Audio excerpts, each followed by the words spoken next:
Hey, Greg. Hey, Kevin. How you doing? I'm doing all right. So you guys have been around for a while, huh? Making this stuff since, what, 1949, I was told? 1949, yes. We have about 90 employees right now. We manufacture about 45,000 yards of concrete a year. Wow. And precast footings, about 6,000 a year with those. So a really big operation, and obviously a lot more efficient doing it on this scale than one of Tommy's guys mixing the stuff on site. Exactly, yeah. We have truckloads of material in here every day, all day long, bringing sand, stone, cement. And basically that's our ingredients for concrete. Stone, sand, and cement, and water. Sand here, so this is the cement right here. And that's the binder for the sand and the stone. Okay. And in New England, we add fly ash to our mix, which is a byproduct of coal from power plants. And why do you add this? It's to allow the concrete to be less permeable so water doesn't penetrate through the concrete. Less water in the concrete, less freeze thaw. Correct. Cool. And the other thing that helps with that is we try to eliminate the amount of water in concrete when we're mixing it. So we'll use a high-range water reducing agent and basically adds ball bearings to the concrete so that it's easier to work with. So it's thick, but it feels like it's actually thinner. Correct. All right, so the basic concrete formula, except you guys have got a couple extra little additives because it's cold up here in New England. Yep, you got it. Awesome. So can we see it made? Absolutely.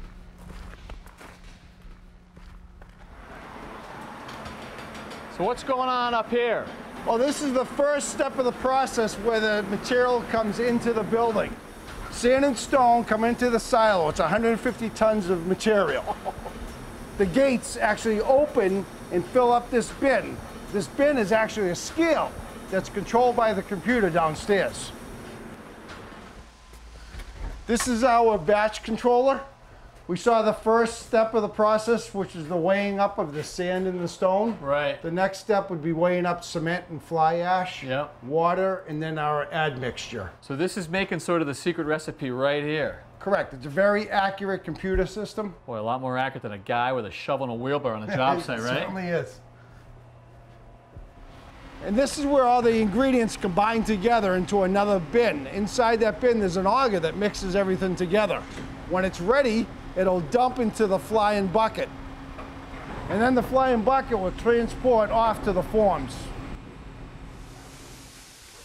And this is our precast concrete footings form. Yeah. The first step is to add a form release agent.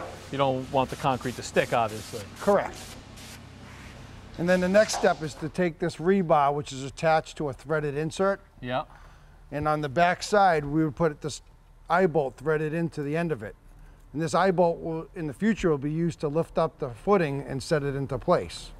And then once it's set into place, you can use this threaded insert to attach your addition to the footing. Got it. And now here comes the flying bucket. The flying bucket empties concrete into the holding hopper, and then from there it goes into the concrete pouring bucket. Easier to bring the concrete to the forms and the forms to the concrete? Exactly. So you guys have made a special batch for our cold New England winters. Tell me about the strength of the footings once they set up. Well, each one of these footings can hold over 100,000 pounds. Each one? Each one. Wow. And the reason for that is the dimensions of the footings, plus also we use 4,000 PSI concrete. I see. And the reason we know this, we test the concrete constantly to make sure it is at the right strength. These take about 12 to 16 hours to cure. It'll rotate over, and then we'll force air into the top of the form.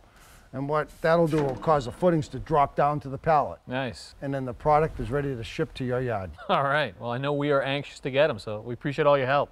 No problem. Roger was down here working on the first floor addition, a new screened-in porch, a kitchen, a deck. All of these things are going to be set on precast concrete footings, and that's your job. 11 of them. 11 of them, all right. 11 that you've got to make sure that they're in the right place and at the right depth. Right, so it all starts with a control line, and that's this line here. This line is 8 feet off the wall, and it represents the center of our footing. So there's going to be a line of them right here? Right, the first one is set at 4'6", so we'll have this one. wall? Yep, we'll have one set right there. Then 9 feet, Bang, 9 bang, feet, bang. and 9 feet right down the road. Okay, so that's how we get the location. How are you actually getting the depth of these things? Well, we established a grade, and that's this point right here. So that's finished height? Finished height of a 5-foot footing. That means we're going to have at least 4 feet down in the ground, below the frost line, and that's what we're shooting for. So about 4 feet below grade, just a little stub sticking above grade. Right, so we have to dig a hole a little deeper than 5 feet.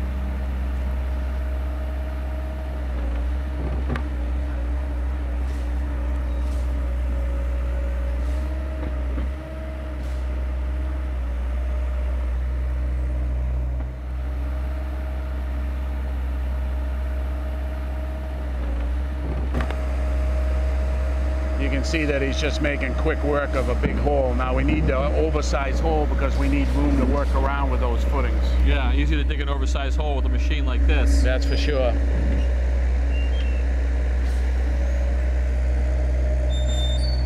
All right, Kevin, what we have is we have a laser level set over there, and it's shooting out a level beam. And we have a receiver up here, and it's adjusted so that this is going to tell me exactly when I'm at 5 feet. I come up a little bit, I'm going to come down. Now, a tone like that tells me I'm right at my 5 feet that I want to be. But I want to dig down a little more. With the machine out of the way, we're going to dig the rest of the hole by hand. So why by hand? If I wanted to go down any deeper, the teeth of the machine would loosen the bottom of the hole and the pillar could sink. I want to use the shovel to get down to undisturbed soil. Next, we're going to put in 3/4 inch stone, and that'll give us a firm base to set the footing on.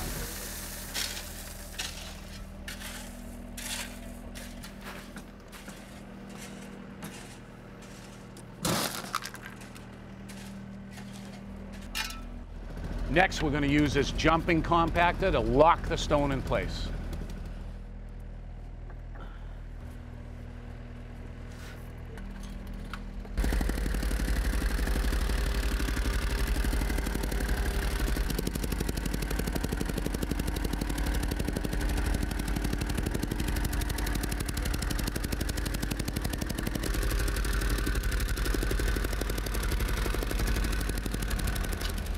All right, let's see how we did.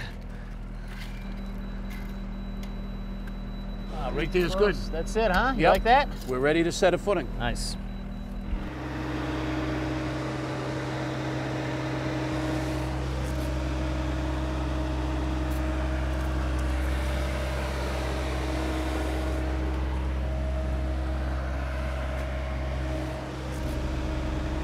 You take it to you a little, Tom?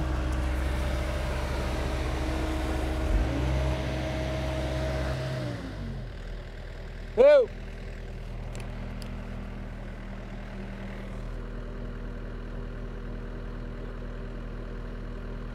All right, that looks pretty good that way, Kev. Let's take a measurement off that wall. I want 13.6, 13.4.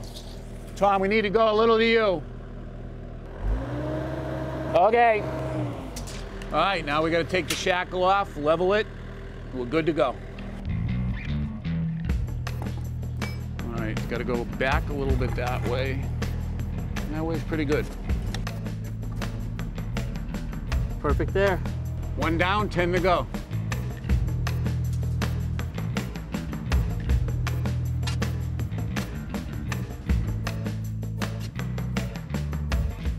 Thanks for watching. This Old House has got a video for just about every home improvement project, so be sure to check out the others. And if you like what you see, click on the subscribe button to make sure that you get our newest videos right in your feed.